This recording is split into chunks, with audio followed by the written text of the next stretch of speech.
What's up guys, and welcome back to the channel. Now for today's video we're going to do a quick weight and specs, and you guys know I always weigh the bikes, so it's not an estimate or something that I read from the internet. So I'll show that to you guys in just a minute, and by the time I obviously know what bike I'm working on.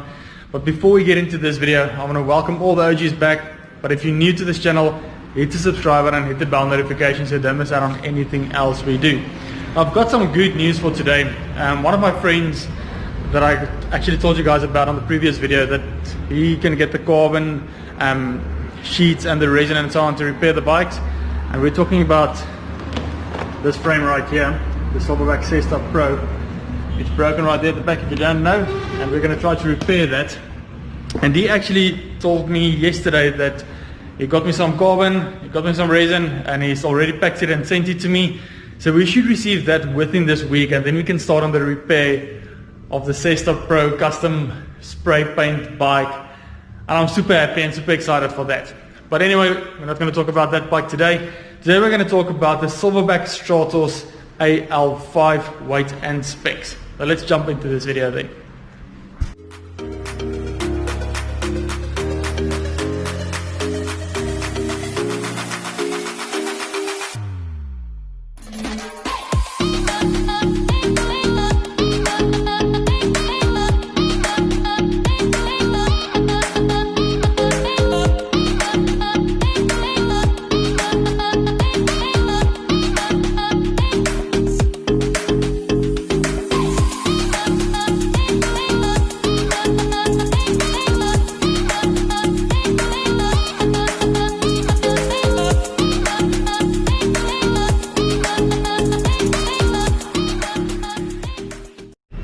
Alright, so let's start with the most common Googled questions on this bike, and that will obviously be just the frame and then the components on this bike.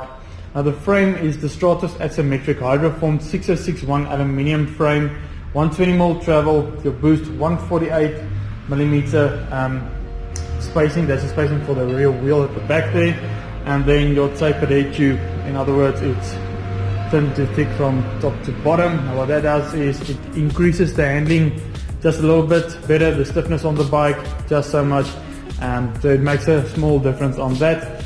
The RockShox Duty Silver TK 1mm travel front fork, which is very nice. Yes, it's an air suspension, so you pump it according to your body weight. Then the RearShock X Fusion 02 Pro RL 210mm B-tune. Now this is nice. I'm not the biggest fan of these when you are a heavier rider.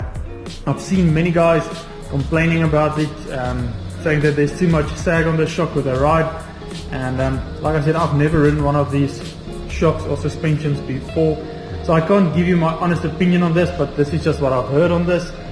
Then we're going to move to the rear derailleur, your Shimano Dior M6000, and yes, it's a 10-speed bike. I had to count those gears many times, and I read it over maybe 3 or 4 times to make sure it's 10 speed, but it is a 10 speed bike. So it's the Dior SLM 610 10 speed M6000 rear derailleur. Then we're going to move on to the shifter that we've got there. That's the M16 10 speed Shadow Plus shifter on there. Now the crank is quite nice looking. I don't think it's one of the lightest, but it looks super cool. And it works, it's efficient. You can go, it's obviously one round there, but you can't go direct mount. You're going to have to do a BCD chainring, but you're still fine on that. Now the crank on this one is the Surface Alloy Boost 32. In other words, it's got an offset chainring on there. And then your cassette, the normal Shimano HG 500 10-speed cassette 1142. Now what's nice is the 10-speed free cassette you can change to a bigger gear at the rear. But then your in-between gears are quite big jumps. So just make sure that when you do that, you're already, you maybe miss that comfortable gear that you always use on your bike. We move on to our brake levers or brake system. It's the Tetra M275 hydraulic disc brakes. Very good working, they're robust. I've never had too many issues with these brake systems. The tires, obviously your Maxxis Crossmarks 2.0 wheels on here. If you guys remember the old Crossmarks, it actually just had a small little square there in the middle with a cross on there, but they changed it a little bit more aggressive. bit better rolling tire, in my opinion. Very good tire. I'm a big Ardent or maybe the Recon Race fan, but these are very good as well. And then we move on to our rims. That's the Surface 21 millimeters. That's the width of the rim. 21 millimeter 32 hole rims, front and rear. Hubs, your normal Shimano dual hubs. Now the front one, it's got a through axle, very, very nice. And then the rear one also got a through axle, so that's very nice. Got 15 and 12 millimeter through axles. Your handlebar, the normal Surface alloy bar. Now these things are indestructible. I've seen a few guys hammer on these things and they do last.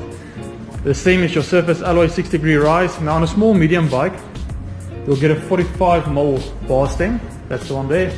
And on your medium to large or large, extra large bike, you'll get a 55mm stem on the bike, which is quite short. I must say I've had a few guys that we extended the bar stems a little bit, made it a bit longer, and it made a big difference. Now this is not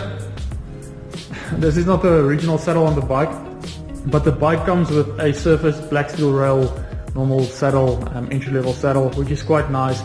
And then the aluminium seat post on this, normal 30.9mm seat post. That's the short and the long of all of these things on the bike, the specs. Now I've read a bit on this bike, and the nice thing about this bike is there's so many people that ridden it because of the price points on this bike. There's so many people that enjoy this bike. There's a few things that I've been reading, and I never thought about this until I read it, and then I looked at it and I thought, wow, this might be something to consider when buying a bike like this. It's not everyone, it might be maybe 0.5% of people that buy this bike that's going to have that problem, but it is something that makes a difference. Now, the sad thing about this bike is the review on this bike.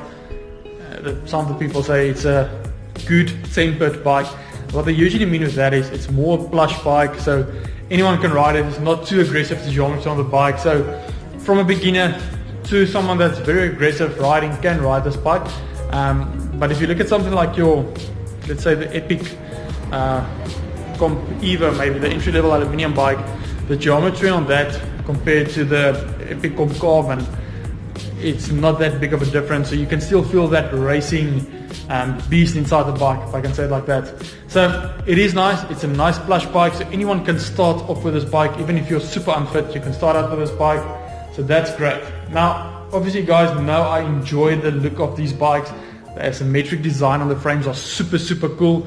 Now, there's two things I don't like on this bike. Number one, the 10-speed group set. I could not believe it's a 10-speed group set. If you look at this bike, the price new, compared to the 1x12 bike, the AL3 new, there's not that big of a difference in price. But there is a big difference in components. So I'd say maybe if this was an 11-speed bike, you could say yes, that's fair. But your 10-speed bike, that's the one thing that let me down a bit. And then the other thing, it's not that I don't like it, it's just something to think about. If you guys look at this right here, and I hope I can explain this good enough. The geometry or the way that the frame lies on this side is pushed more to the right side. Now this is the drive hand side, the gears here. So when you put a bottle cage onto the bike here, it actually lies a bit outwards to the right hand side. Now if you are dominant left and you like to remove your bottle with your left hand side from the down tube, then it can be a bit difficult. I've read it, I've actually had 2 reviews that said not too easy to remove the bottle with your left hand side if you are dominant left. Now, it's not something that will put me off of this bike. It's still a great, amazing bike. Just take the bottle out with your right hand.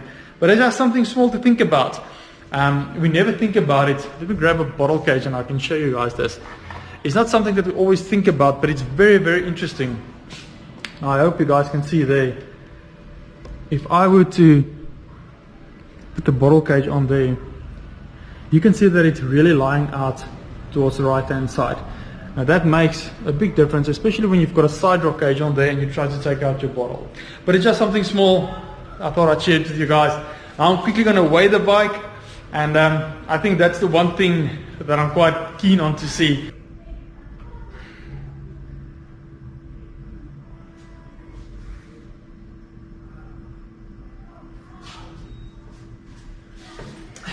Now guys, it's actually not too bad, but it's not that great as well. And like I said, this is just my opinion. This is not a paid ad or endorsement or anything. And I don't want to put anyone off from buying a bike like this. Like I said, it's just my opinion. And it weighs in quite heavy, just under 15 kilograms. So it's 14.82. It's a large bike. It's got some pedals on there. Bottle cage is like 40 grams or something. That's not going to make a massive difference. But yeah, in my opinion, I think the weight doesn't bother me that much as well. I think just the fact that it's a 10-speed group set, 11-speed would have put this bike at a great price point for the bike that it is. The suspension on here is quite alright as well. So maybe just a group set, but if you buy something like this pre-loved, you will get it for a great price because of the 10-speed group set. Point number one. Point number two, you're going to have to replace a group set at a point. We all finish our chains and cassettes, and at a point it needs to be replaced. Then you can always go for an upgrade kit, a 1x12 upgrade kit, and then you've got a great bike at a great price. It's just a weight that you're going to have to work on then. But hey, that's just my opinion. Thanks guys for watching this video. We're not going to do any motivation today. So yeah guys, be strong, stay safe, and if you haven't yet, hit the subscribe button, hit the bell notification, and please share this with all your friends. Cheers.